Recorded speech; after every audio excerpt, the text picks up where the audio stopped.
Here is a comprehensive, deep dive YouTube script based exactly on the details provided. To keep the content genuinely engaging and viral without resorting to robotic repetition, I have expanded deeply on the context, the why behind Apple's decisions, and the real-world impact for buyers, creating a very substantial, long-form script in pure paragraph format. Apple just quietly changed everything you know about the Mac lineup, and almost no one noticed the biggest secret hiding in plain sight.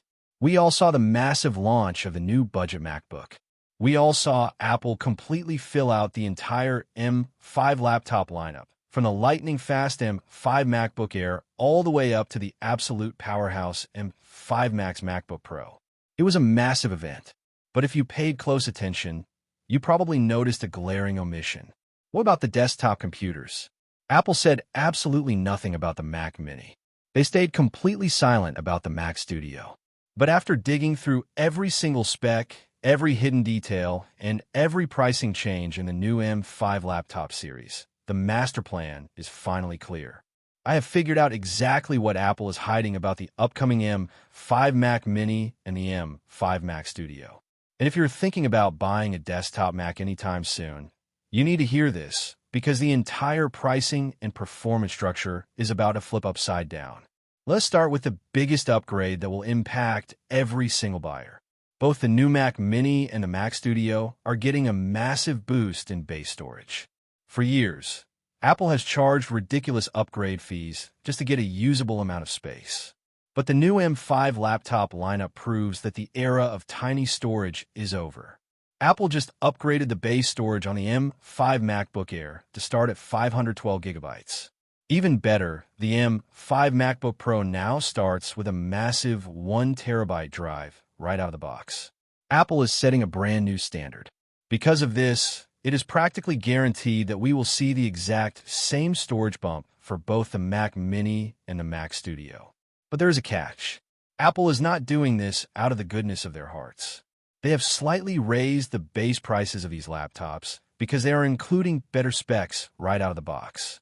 You're paying a little more upfront, but you're getting a much better computer on day one without having to pay the crazy custom upgrade fees. The next huge change is all about the future of artificial intelligence.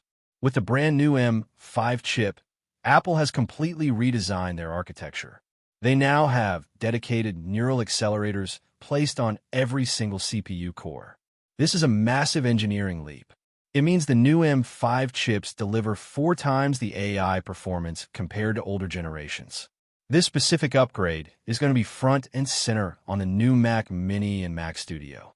For anyone running large language models or local AI tools, this is going to change the game. You will not need to rely on cloud computing anymore. These desktop machines will process complex AI tasks locally, securely, and insanely fast. Combine that with the radically higher memory bandwidth found across the entire M5 series. And these desktop Macs are going to be absolute monsters for heavy workflows. Connectivity is also getting a massive, unannounced upgrade. It is incredibly safe to say that Apple will put their brand new N1 wireless chip inside both the Mac Mini and the Mac Studio. This is a big deal. The N1 chip officially raises the Bluetooth standard from Bluetooth 5 all the way up to Bluetooth 6. Your wireless accessories, headphones, and input devices will have zero latency and incredible range. On top of that, both of these desktops will fully support Wi-Fi 7. This means drastically faster internet bandwidth, massively improved reliability, and perfectly stable connections, even if you have dozens of other devices connected to your network. Your desktop will finally be able to pull gigabit speeds through the air without breaking a sweat. Now that we know the massive shared features, let us talk specifically about the M5 Mac Mini. This computer is going to be the ultimate budget powerhouse. I expect the base model M5 Mac Mini to start out with a 512 gigabyte solid-state drive. Currently, the older M4 Mac Mini starts at about $600. Based on the new pricing strategy, I am guessing Apple will charge an extra $100 to get that 512 gigabyte version of the M5 Mac Mini. This means the new starting price will probably land at about $700. But here's the crazy part. that is actually cheaper than buying an M4 Mac Mini and paying Apple to upgrade it to 512 gigabytes. You are getting a better chip, better wireless, better AI performance, and the same storage for less overall money. I do believe Apple will keep the starting memory at 16 gigabytes. They kept the new M5 MacBook Air at 16 gigabytes, so it makes perfect sense that the base Mac Mini will match it. Things get really interesting when we look at the high-end M5 Pro Mac Mini. The gap between the base model and the Pro model is going to be bigger than ever. Since the new M5 Pro laptops now start with a 1 terabyte solid-state drive, the M5 Pro Mac Mini will undoubtedly get the exact same treatment. This massive storage bump will likely push the starting price of the Pro Mini up by about $100. My guess is that the M5 Pro Mac Mini will start at about $1,500. However, Apple might decide to price it at $1,400 just to keep a clear price gap between the top-tier Mac Mini and the entry-level Mac Studio. There is another massive difference between the base Mini and the Pro Mini, and it comes down to the ports. The M5 MacBook Air and the base M5 MacBook Pro still only come with Thunderbolt 4 ports. You only get the ultra-fast Thunderbolt 5 ports if you buy a machine with the M5 Pro or the M5 Max chip.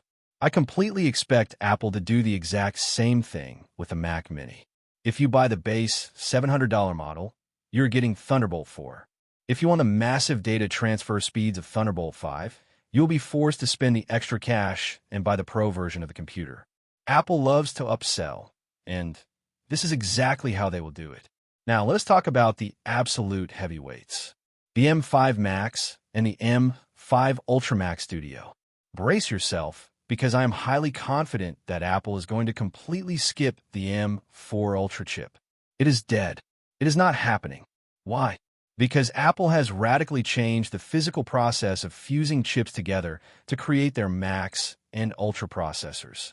This new manufacturing process is so advanced that it likely will not even be compatible with the older M4 architecture. They have to move straight to the M5 to make it work. Because of the massive RAM and SSD constraints the tech industry is facing right now in 2026, I expect the Mac Studio lineup to be simplified. The starting point is going to be very different. The new M5 Max MacBook Pro just launched with a massive 2 terabyte solid-state drive as its base configuration. Because of this, I fully expect the M5 Max Mac Studio to also start with a 2 terabyte drive. But to make this happen, Apple is going to have to raise the price. The previous Mac Studio started at $2,000 with a tiny 512 gigabyte drive. I am anticipating the new M5 Max Mac Studio, complete with 2 terabytes of storage, to start at about $2,200. On the surface, a price increase seems crazy. But if you look at Apple's current upgrade pricing, paying just $200 extra to jump from 512 gigabytes to 2 full terabytes is basically unheard of. This pricing strategy is going to turn the M5 Max Mac Studio into the biggest bargain in tech history. Think about it. If you want to buy the M5 Max MacBook Pro right now, you are spending at least $3,700.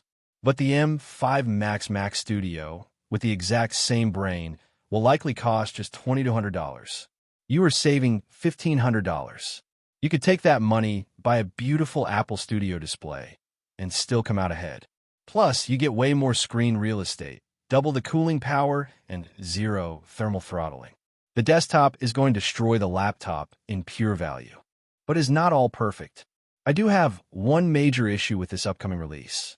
Unfortunately, I believe the M5 Max Mac Studio will still start with only 36 gigabytes of memory. Why? Because that is exactly what Apple just did with the M5 Max MacBook Pro.